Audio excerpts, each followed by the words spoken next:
So I'm seeing that everybody and their mother is upset that Trump is taking away the Department of Education. But the real question is, y'all are making all billions and billions of dollars every year. Yet kids have to pay for their own school lunches, for their own breakfast. They have to buy their own school supplies every year. The school does not provide nothing but old tables and chairs from 30 centuries ago. To make sure that there is not an equal distribution of wealth within the United States. He wants to keep the wealth where it is right now and make sure that black people, brown people, women, whatever, nobody that's not a white man has an opportunity for advancement. So we're not going to give in to this. We're going to keep the fight, but you should know what these things mean for you, your children, your spouses, whatever it may be, as he's carrying out Project 2025. This black lady has just said with the rollers in her head probably was one of the most ridiculous things that I've ever heard in my life.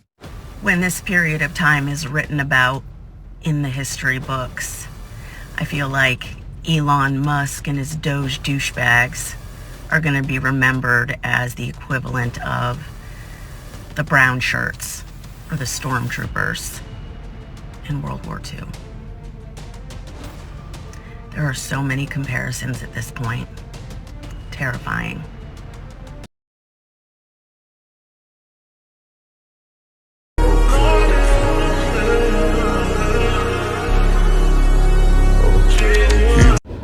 Man, if y'all think this USA thing is bad, y'all just wait until the Department of Education gets their audit. Can you imagine all the woke DEI bullshit that they're going to pull up that we've been funding? We've been funding pretty much the demise of our kids' education. And it's going to sink it. It's absolutely going to sink it. So y'all just watch Elon. He's kicking ass right now. I will say this, 2025 has been a big stir up for a lot of people. With this subject we have the DOE situation, the ending of the Department of Education. I wanted to go straight to the people. I want to see what y'all think on what most of the people out here that's in the education field, outside of the education field, how they actually feel about this subject. If they're misinformed or if they're very informed. But I want y'all to be the judge of that. So let's dive into some of these clips. Louisville High School outside of Dallas just announced they're going to be closing 5 elementary schools to save money, to get them out of the hole for 2 fiscal years. Out of those schools, how many do you think are Title I? 3.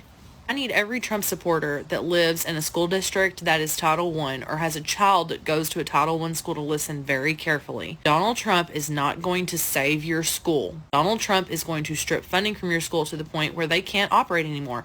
Do you know what happens when a school district doesn't have enough funding to operate? They close schools in areas where families that don't have any money live. And guess what? Those families are still going to have to get their kid to school. Are you prepared for your child to be bused to the neighboring town 30 miles over because they had to consolidate school districts? I don't know what you people think is going to happen when we literally defund public school.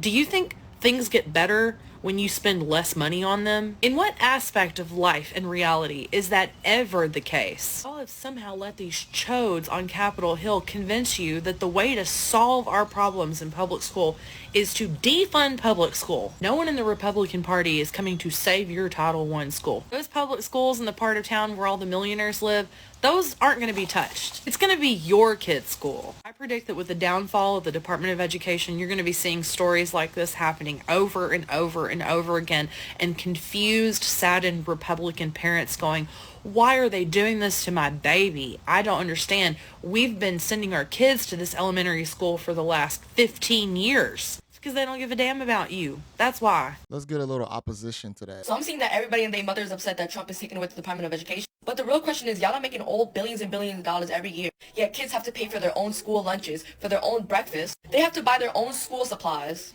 every year. The school does not provide nothing but old tables and chairs from 30 centuries ago. So where's that money being used? This is our tax-paying money, but it's not going towards the schools. It's not going towards the Department of Education. So where the hell is it really going? It's going into those people's pockets. That's the real reason why y'all are upset. Y'all won't be able to pocket those thousands and thousands of dollars that should be going into our kids. And y'all don't even understand how much money it costs us taxpayers. Seriously. Even the school libraries. Listen, when I used to be in elementary school and middle school and high school, I don't think not one printer in the library worked. I mean, of course, we had them out. It was like 6, 7 of them. But when you try to use it, oh, it doesn't connect.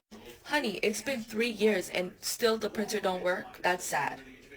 Y'all aren't using the money on the kids. Y'all aren't paying these teachers properly who teach these kids every single day. And y'all have the audacity to be upset about this. Like, I just finished watching that video of that security guard stopping all those people from going into the building, and they're so upset. Like, what are y'all upset about? Because y'all won't get that money again? Like, I'm so glad that Trump is doing this. I don't know about y'all, but this is a very good thing because I'm so sick. I'm so sick of my money going into these rich people's pockets for what? When it should be going into our kids.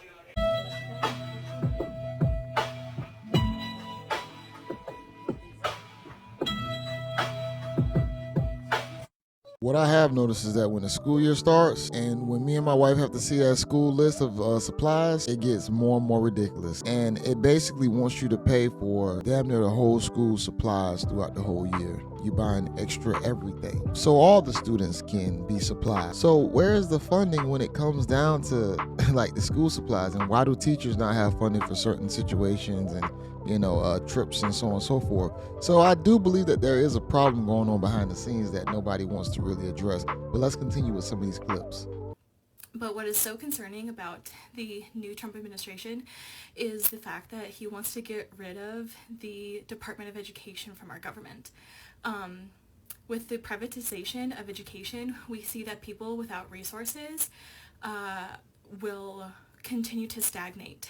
If the term that we want to make this country the best country we can ever have, we already have had an education problem with funding and resources for so long. Why do we think that getting rid of public education resources will help anyone at all? Special education specifically is funded through our government, and so each time that we have people in schools that have special education needs, that means people with even dyslexia, with math disabilities, autism. Like, I work specifically with people who have learning disabilities or maybe some other disabilities, but they are typically really able to succeed if they are given the correct resources. And so without these resources, how are we supposed to continue to grow in our data and information, which everything in education is around data, and our data has stagnated. The statistics that I read from NPR shows that we continue to have a stagnation rate since 2019. So what do we really think in the next 4 years is going to change if we're going to cut funding, if we're going to propel people towards school choice? I right now work at a charter school, and we have a really high population here in Colorado because we have been a refuge state, which that's still something that we'll see how our current administration allows people from other countries to come to our country, but we are a state that has given refugees from lots of different places in the world, but mostly South America, opportunities here to get education. Now, how does that work with students? So a lot of we have had a mass majority of influx of people to our state who speak English as a second language. And so within education, that means that we have to be providing services daily to students who have English as a second language. If they speak a different language at home, then we are providing resources to their English development in schools. And how do we get that? We get that through funding. So just like how special education gets funding through the government, we also get funding and resources through ELD or whatever each state and stuff in education calls something different, but English language development is also given through money and resources. So these problems aren't going to go away by getting rid of money and funding. So as I continue to see what goes on in the news, and I had one of my paraeducators literally send me something today that was just more information from NPR. I'm just really scared of the state of our world, of people becoming less literate. I already have such a vast majority of people who are in middle school who read at a first, second, and third grade level, guys. And it is so hard to get people even a year of growth without resources, without money. I'm basically doing 2 people's jobs this year, and I could probably have 3 to 4 more people, and I would finally be more manageable at my job. So this is a place online that I honestly don't like to talk about because I'm just someone who uses the internet as an escape instead of talking about what's going on in my daily life. But this is something that has been on my heart and mind, and I thought I would share. So thanks for letting me. I'm not gonna lie, listening to this young lady speak, she really answered everyone's question. That means that y'all have a funding problem in the state of Colorado, which is why I think they need to reform the Department of Education to fix states like this to where the money's going into the right places. And honestly, it's going to have to fall back on the parents and the people to make sure that their children is getting the right thorough education at home, getting taught at home, getting put on certain restrictions so they're not playing video games and watching TV all day, and they're actually learning appropriately. See, I think America's literally trying to put the responsibility back on the parents. America's kind of tired of taking care of everyone's child. I'm being honest. And I think people have just gotten pacified to where it's like, okay, America's got me. America's going to hold me down. America's going to do for me even when I don't want to do for myself. That's the problem that's coming out of a lot of these states and a lot of these funding situations with the Department of Education. So, her opposition is really refutable if you really just listen to what she's saying. So Trump is actively disbanding, dismantling, defunding the Department of Education. And this is why you should care about that. He's continuing his agenda to defranchise, marginalize people in America. And by dismantling and defunding the Department of Education, that goes into that. Number one, the Department of Education is responsible for like your Pell Grants when you go to college, student loans, all of those things that people in marginalized groups need, because we have not just yet created the generational wealth, many of us, that you need to just graduate from high school and be able to afford college strictly out of your parents' pocket. So Pell Grants, student loans, those things were put into place to help marginalized people be able to go to and afford college. So with the Department of Education gone, that goes away. Also, if you have a student on an IEP, individual education plan, student with a disability, that also, the rules and regulations around that also go under that. So really, he is doing everything he can to make sure that there is not an equal distribution of wealth within the United States. He wants to keep the wealth where it is right now and make sure that black people, brown people, women, whatever, nobody that's not a white man has an opportunity for advancement. So we're not going to give in to this. We're going to keep the fight, but you should know what these things mean for you, your children, your spouses, whatever it may be, as he's carrying out Project 2025. What this black lady has just said with the rollers in her head probably was one of the most ridiculous things that I've ever heard in my life. First of all, a lot of people go to college for the wrong reasons. They get degrees in fields that have no jobs, that don't make a lot of money. A lot of them have a lot of student debt, which is just driving the country into more debt. And then she said that funding is difficult, or will be, with this whole restructuring for black and brown. That's false as hell. Because let me tell you why. And this is going back down memory lane in my life. When I was in school, I went to school with people that literally would go just for the Pell Grant financial aid money, and they would drop out right after. They were using the money for a check. I went to school with people like that. Now, I'm not just talking, this ain't coming out the side of my neck.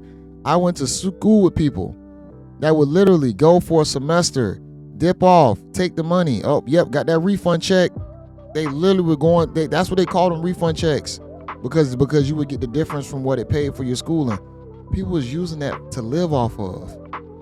So what are you talking about, ma'am? See, this is where people, they get in their emotions and they don't really look deep into it or start thinking about what's really going down. And it's a lot of crooked behavior going down. And when people get granted so much resources, they start taking advantage of the system. That's what people do. If people get given too much, they will start taking advantage of it. That's just the way how human nature is. I'm not making this up. I'm just reporting on it. But we got one last young lady, older lady, but she's probably the most logical that I heard. She's a school teacher or maybe retired, but she's the most logical that I heard speak on this whole topic with the Trump and Elon Department of Education reform. Let's dive into that clip. Listen, I am thrilled that Donald Trump is dismantling the Department of Education, because I taught school at the same school in Georgia for 30 years, and I saw things come and I saw things go. A lot of different trends, But I just think, especially with Common Core education, that education was really dumbed down a lot. And the way we had to teach, especially math concepts, was ridiculous. It's like they tried to make it hard on purpose. It's like half of the parents needed classes just to teach their fourth grader how to do the math back then.